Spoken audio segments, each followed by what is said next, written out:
Where there is much food, goes the adage, there are many problems. Where there is no food, there is one.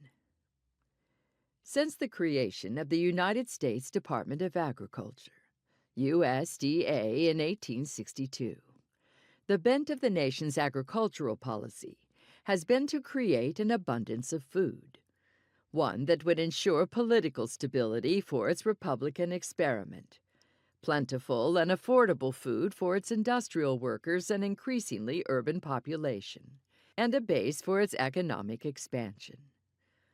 The emergence of land-grant universities, agricultural experiment stations, and the cooperative extension service in the late 19th and early 20th centuries all underscored and advanced that policy.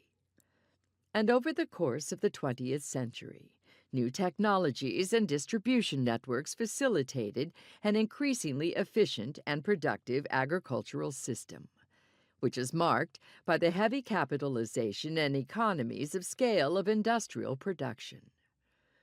By the second half of the 20th century, the United States enjoyed an abundance of food that outstripped even the wildest dreams of the 19th century architects of the nation's agricultural policy. Indeed, having enough to eat became a marker of American identity. The full shelves of the nation's grocery stores provided evidence of its cultural superiority over rivals on the global stage.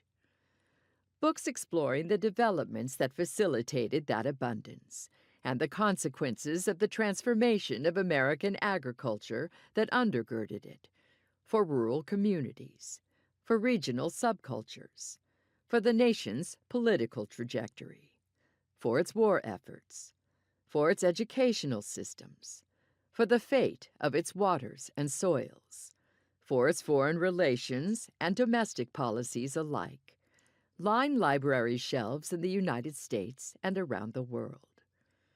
The abundance of food itself, however, has largely been taken for granted or acknowledged in passing as a backdrop for other stories.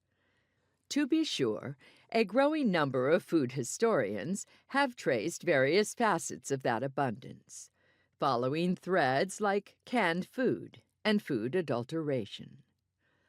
But historians have evinced little interest in exploring the ways in which that very abundance shaped how Americans thought about food and what they ate. It is into this yawning historiographical gap that Michelle Mart steps with this contribution to the Nexus series.